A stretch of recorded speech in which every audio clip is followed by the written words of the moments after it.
학개서 1장 말씀 함께 읽었습니다. 구약 성경 제일 끝에 있죠. 학개, 스가랴, 말라기, 이렇게 구약이 끝이 납니다. 이스라엘 역사에 두 번의 큰 사건이 있는데, 그것이 첫 번째는 출애굽 사건이고 두 번째는 바벨론 포로에서 귀환한 사건입니다. 이스라엘 백성들은 하나님의 선택을 받아서 하나님의 인도 아래 그들이 살아가게 되는데, 그들의 이 두 가지 경험은 그들의 삶에서 매우 중요한 사건이었습니다. 은혜의 하나님, 사랑의 하나님, 구원의 하나님, 회복의 하나님, 그 하나님을 경험한 사건이 이 첫 번째 출애굽과 두 번째 바벨론 포로 귀환 사건입니다. 우리 하나님은 어떤 하나님이십니까? 자격 없는 우리를 택하여 주셔서 예수 그리스도를 믿게 하시고 우리를 하나님의 자녀 삼아 주셔서 우리로 하여금 성령의 인도를 따라 이 땅에서 살아가게 하시고 영원한 천국의 소망을 가지고 살아가게 하시는 분이십니다. 그 은혜를 우리가 지금 누리고 있습니다. 그 사랑을 우리가 받고 있는 사람들이죠. 이스라엘 백성들도 포로 귀환에서 돌아왔을 때 그 은혜를 실감을 했을 것입니다. 70년 포로 생활은 그들에게 어떤 마음을 갖게 했겠습니까? 아, 이제 우리는 끝났구나. 다시 우리가 나라를 찾고 다시 우리가 민족이 하나 되어서 하나님 믿는 신앙으로 민족의 정체성을 가지고 살아갈 수 있는 기회는 없겠구나라고 생각을 했었을 것입니다. 그런데 하나님은 어떤 분이십니까? 그가 약속하신 것을 반드시 지키시는 하나님이시거든요. 이스라엘 백성들이 애굽에서 노예 생활을 하면서 무려 430년 애굽 생활을 했습니다. 그 긴 세월 하나님은 잊지 않으셨어요. 백성들의 부르짖음을 들으시고 모세를 보내서 결국 하나님이 구원해 주셨잖아요. 70년 포로 생활도 하나님은 잊지 않고 그들을 기억하고 기다리고 계시다가 때가 되어서 그들을 다시 고국으로 돌아오게 하신 분입니다. 우리 하나님은 이처럼 약속을 기억하시고 반드시 그 약속을 이루시는 하나님이신 줄 믿으시기를 바랍니다. 이 은혜의 하나님, 사랑의 하나님, 그 놀라운 은혜를 그들이 마음에 안고 고국으로 돌아와서 무엇을 합니까? 성전을 건축하는 일을 합니다. 페르시아의 왕인 고레스가 칙령을 선포하면서 너희 나라로 돌아가서 성전을 짓고 예배하라, 이렇게 명령을 내렸습니다. 하나님이 고레스 왕을 움직여서 그렇게 하게 만드신 거죠. 그래서 그들이 고국으로 돌아와서 제일 먼저 시작한 것이 성전을 건축하는 일이었습니다. 왜냐하면 이스라엘이 망한 이유가 어디에 있습니까? 하나님과의 관계가 깨졌기 때문입니다. 하나님과의 바른 관계가 깨졌기 때문에 나라를 잃어버린 거거든요. 그래서 우리가 다시 사는 길은 하나님과의 관계를 회복하는 것이다. 그러니까 하나님과의 관계를 회복하는 가장 우선적인 일은 바로 성전을 짓는 일이었습니다. 나라가 망하면서 성전이 다 파괴되어 버렸거든요. 그래서 그들이 다시 돌아왔을 때 성전을 이제 짓기 시작합니다. 2년째 되었을 때 이제 성전 기초를 놓았어요. 기초 공사가 끝났다는 것은 이제 공사가 본격적으로 시작된다는 의미입니다. 그런데 안타깝게도 이 성전 건축 공사가 기초만 놓고 그 다음 공사가 진행이 되지 못했습니다. 왜냐? 주변 나라 사람들이 반대를 했거든요. 이스라엘이 다시 강한 나라가 되면 주변에 있는 나라들에게 뭔가 해를 끼칠 거라고 생각을 했기 때문입니다. 그 반대와 방해가 얼마나 심했던지 무려 16년 동안 성전 건축이 중단이 되고 만 겁니다. 여러분, 건축하다가 중단된 건물 보신 적이 있을 것입니다. 광주에만 가더라도 수십 년째 건축이 중단된 상태로 그대로 남아있는 그 아주 흉물 같은 건물이 있지 않습니까? 16년 동안 이 기초만 쌓아놓고 이 그대로 내버려뒀으니 얼마나 보기가 흉했겠습니까? 반대와 방해로 말미암아 성전 건축이 중단되었는데 사람들의 마음에는 어떤 생각이 들었느냐? 아직 성전 건축할 때가 아닌가 보구나. 우리는 이제 성전 건축하기가 힘들겠구나. 그러니 내일이나 열심히 하자. 이렇게 돼버린 거예요. 여러분, 베드로가 부활하신 예수님을 만났을 때 어떻게 합니까? 갈릴리로 도망을 갑니다. 뭐하러 갑니까? 물고기 잡으러 가요. 그가 어부였거든요. 예수님 볼 면목이 없어서 부활하신 예수님을 만나고도 고향으로 돌아가서 갈릴리 호수에서 그물을 던지고 물고기를 잡습니다.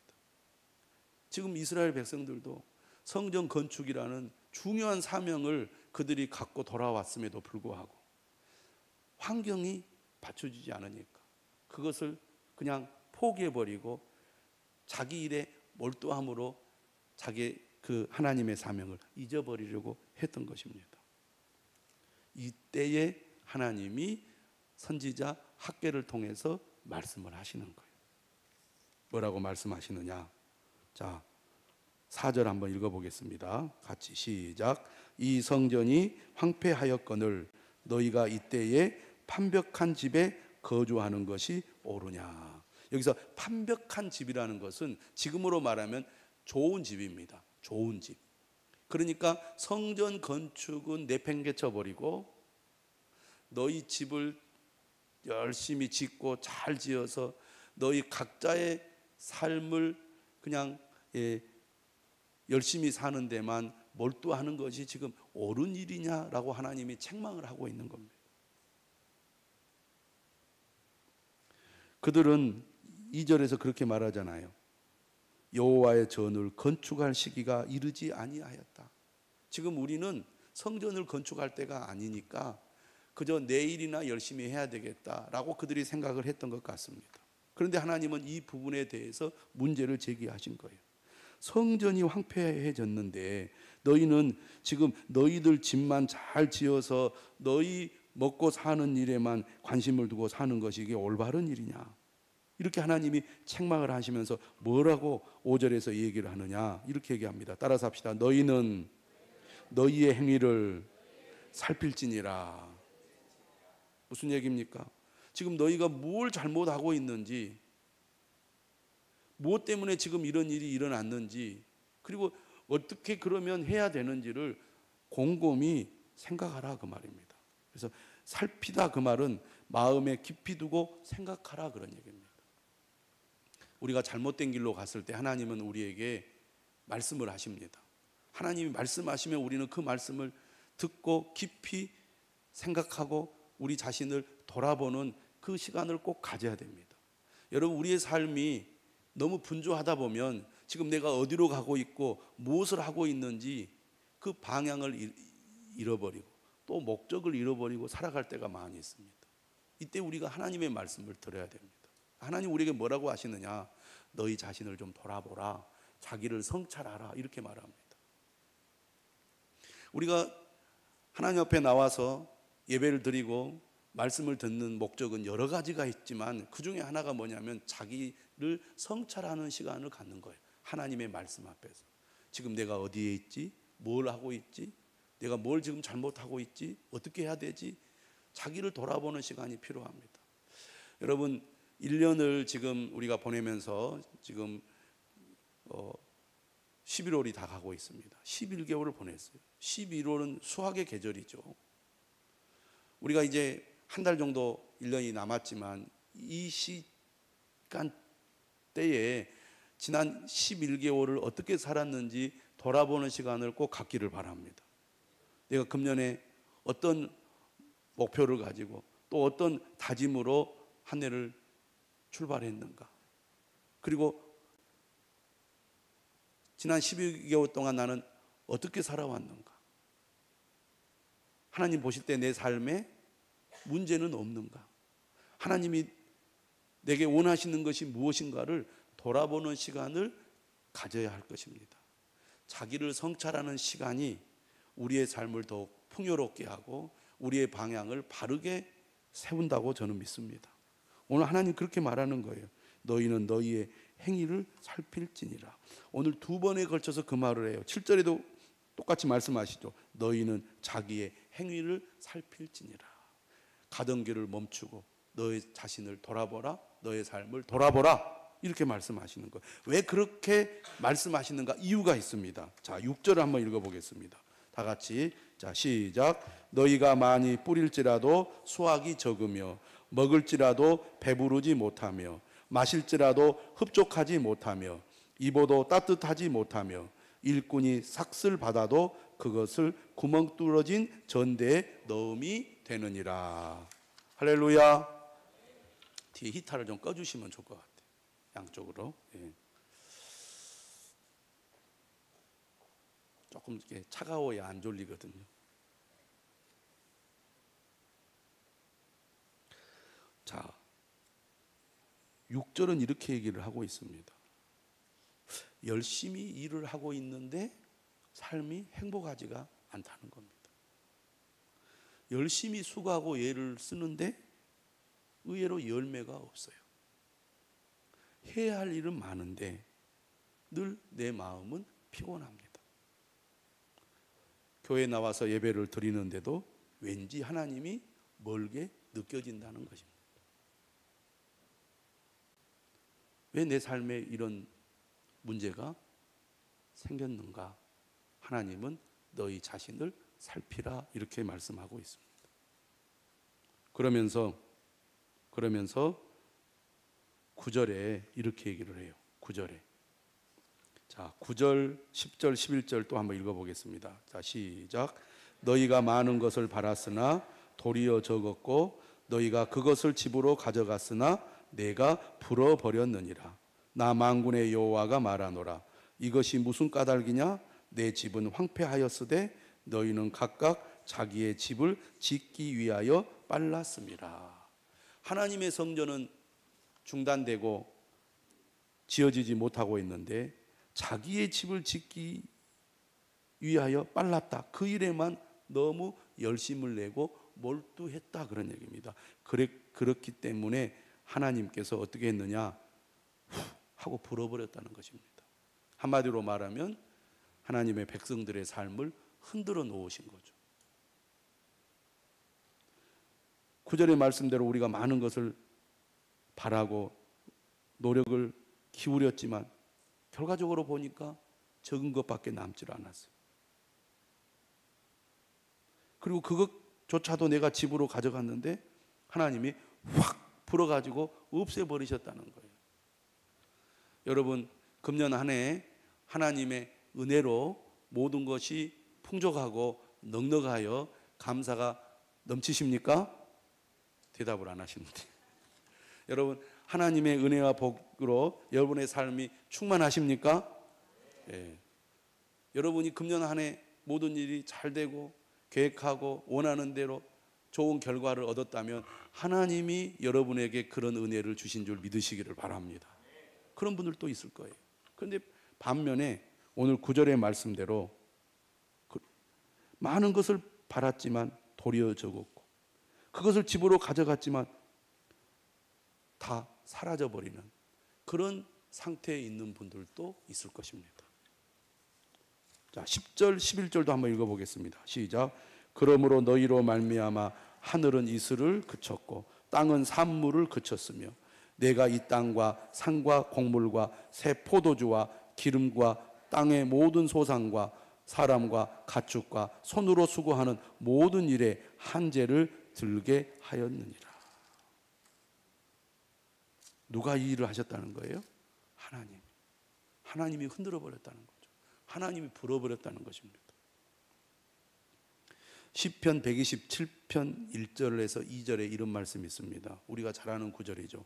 여호와께서 집을 세우지 아니하시면 세우는 자의 수고가 헛되며 너희가 일찍 일어나고 늦게 누우며 수고의 떡을 먹음이 헛되도다. 하나님이 우리의 집을 세워주어야 우리의 수고가 헛되지 않는다는 겁니다. 우리가 열심히 일하고 수고해도 하나님이 우리를 지켜주시고 보호해 주셔야 그것이 결국 내 것이 된다는 거죠. 여러분 그 5절에 6절에 그런 말씀이 있었잖아요. 일꾼이 삭슬 받아도 그것을 구멍 뚫어진 전대에 넣음이 되느니라. 열심히 모았는데 밑으로 다 새 나가서 남는 게 없더라 그 말입니다. 여러분 우리의 삶에 이런 일이 일어날 때가 있습니다. 그런데 하나님 뭐라고 말씀하시느냐? 하나님이 그렇게 하셨다는 거예요. 시편 127편 1절에서 2절의 말씀대로 하나님이 흔들어 놓으셨다는 거예요. 여러분 야고보서 1장 17절에 이런 말씀이 있어요. 온갖 좋은 은사와 온전한 선물이 다 위로부터 빛들의 아버지께로부터 내려오나니, 온갖 좋은 은사와 온전한 선물이 하나님 아버지께로부터 내려온다는 겁니다.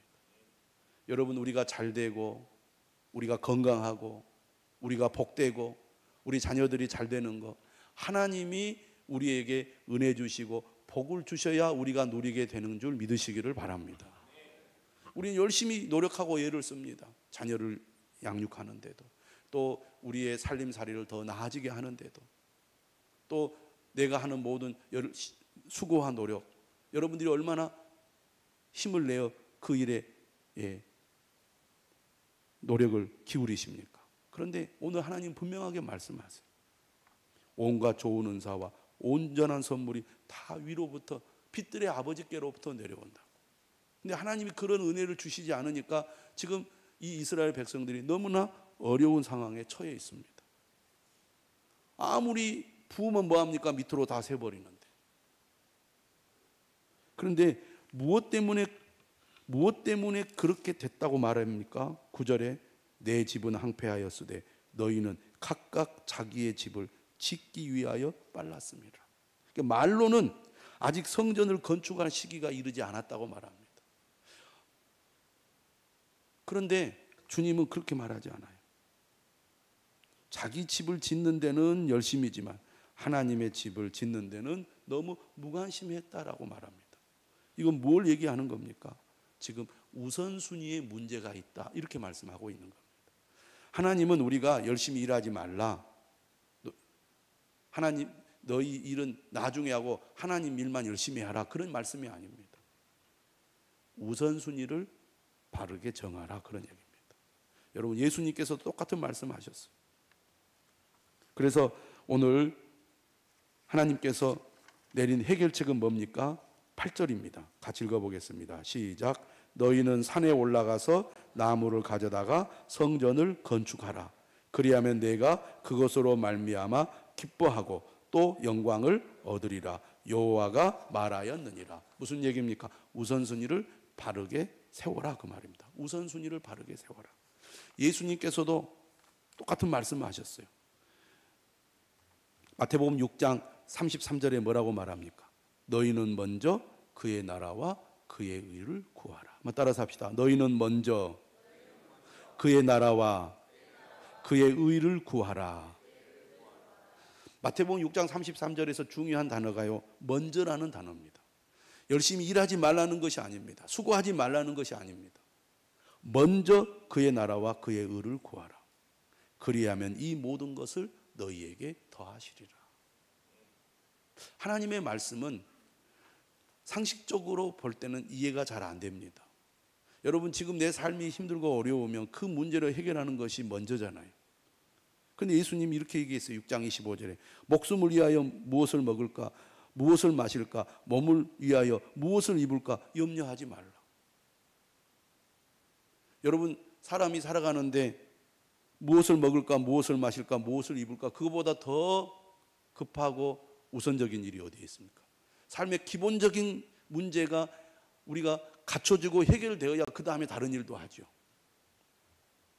그런데 하나님은 그렇게 말씀하지 않는 거예요. 먼저 그의 나라와 그의 의를 구하라. 그리하면 이 모든 것을 너희에게 더하시리라. 이해가 안 되죠? 하나님의 말씀이 이해가 잘 안 됩니다. 물론 말의 뜻을 알 수는 있죠. 그러나 그것을 우리가 실제 삶에 적용해 본다면 쉽지 않은 일입니다. 먹고 사는 일이 힘든 사람에게는 하루하루 열심히 일을 하는 것이 중요한데 먼저 그의 나라와 그의 의를 구하라고 말합니다.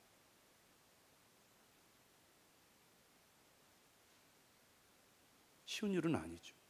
근데 주님 그렇게 해보라고 하는 거예요. 여러분, 주일은 일주일의 첫날입니다. 일주일이 주일부터 시작하잖아요. 주일부터 토요일까지. 우리는 한 주간의 첫날 하나님 앞에 나와서 예배를 드립니다. 무엇을 의미합니까? 내 삶은 하나님께 달려 있습니다. 내 한 주간의 삶을 먼저 하나님께 드립니다. 하나님, 내 한 주간의 삶을 인도해 주시고 보호해 주시고 축복해 주십시오. 그 믿음으로 우리가 주일을 지키는 것입니다. 근데 늘 주일이 분주하거나 또 주일에 일이 많은 분들이 교회를 나와서 주일을 지키려고 하면 또 쉬운 일이 아니거든요. 오히려 주일에 더 소득이 많다.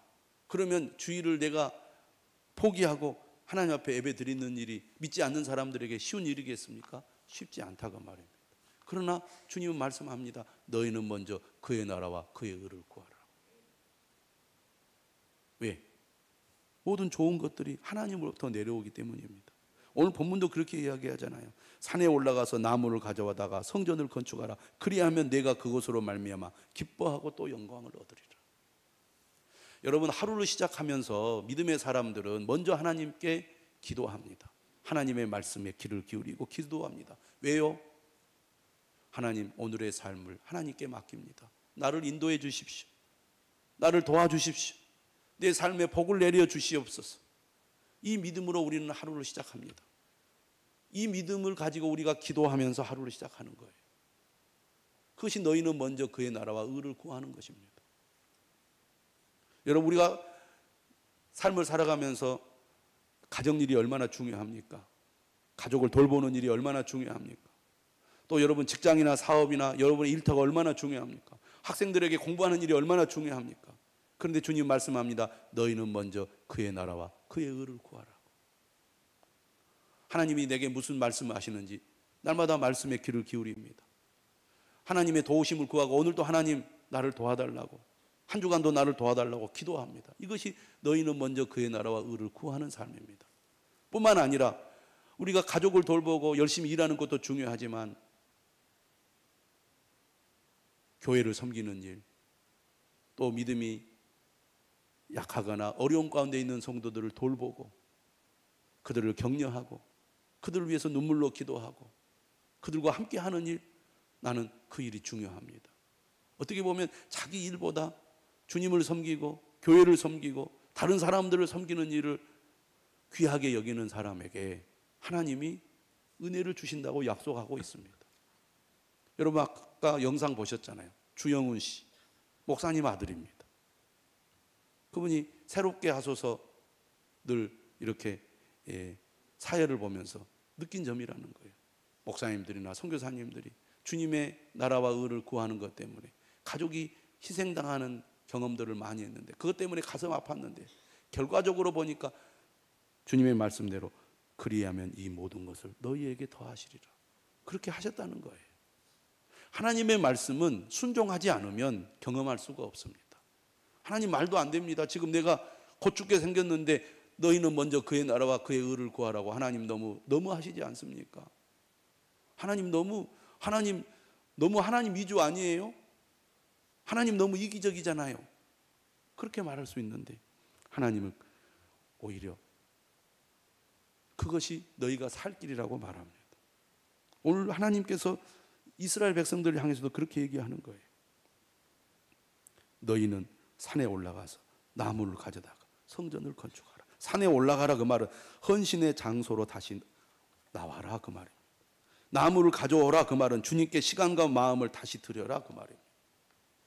여러분, 바쁜 삶을 분주하게 살아가다가 하나님과의 관계가 소홀해지지 않았습니까? 그렇다면 여러분 우선순위를 회복하시기를 주님의 이름으로 축원합니다. 그러지 않으면 마치 깨진 항아리에 물을 붓는 것과 같은 삶이 된다는 얘기입니다. 여러분 공항에 가면은 무빙 워크라는 게 있습니다. 무빙 워크. 힘든 짐을 들고 걸어가기 힘드니까 짐을 딱 올려놓고 가만히 서 있으면 알아서 쫙 앞으로 가는 거거든요. 근데 여러분 우리가 급하게 행동하다 보면 거꾸로 탈 때가 있습니다. 거꾸로 타면 어떻게 됩니까? 아무리 가도 앞으로 나가지를 못하는 거예요. 우선순위가 잘못되면 그렇게 된다는 겁니다. 아무리 우리가 애를 쓰고 노력해도 결과적으로는 잘 되지 않는다 그 말입니다. 하나님과의 관계를 바르게 세우시기를 바랍니다.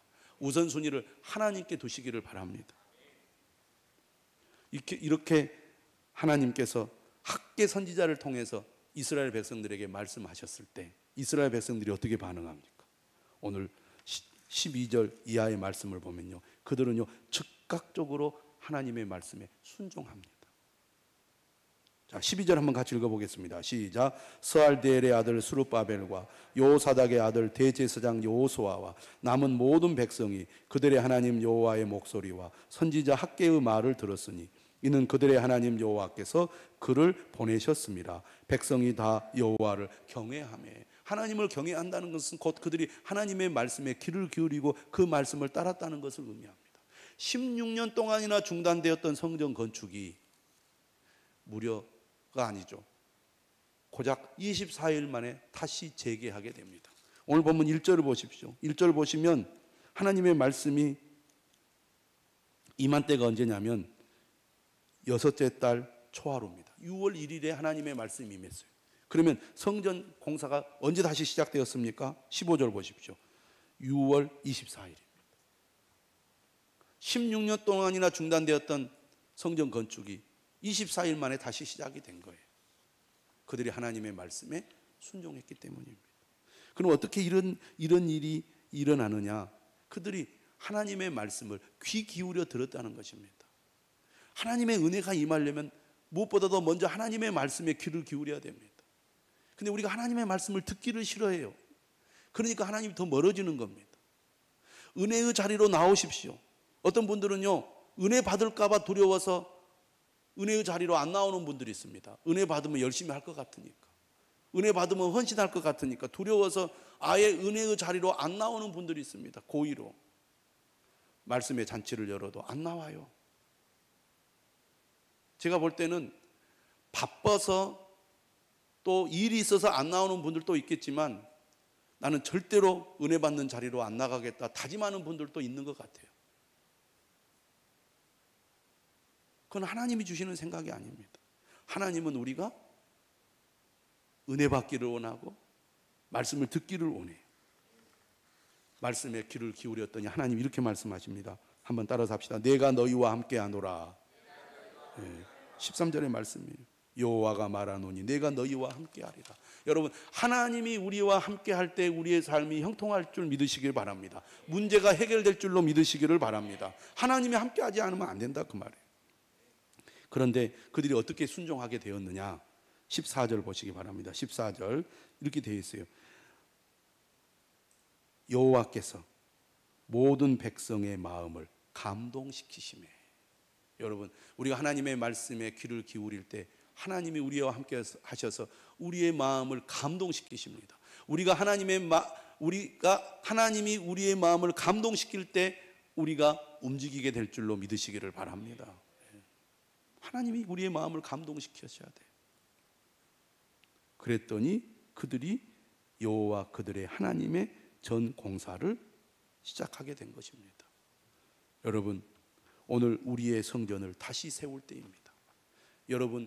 여러분의 어떤 부분에서 삶의 우선순위가 잘못되었습니까? 하나님과의 관계에서 잘못된 우선순위가 있다면 바로 세우시기를 주님의 이름으로 축원합니다. 하나님께서 우리에게 감동을 주시고 감동은 순종을 낳고 순종은 회복을 낳을 줄로 믿습니다. 이러한 은혜가 저와 여러분들에게 있기를 주님의 이름으로 축원합니다. 찬송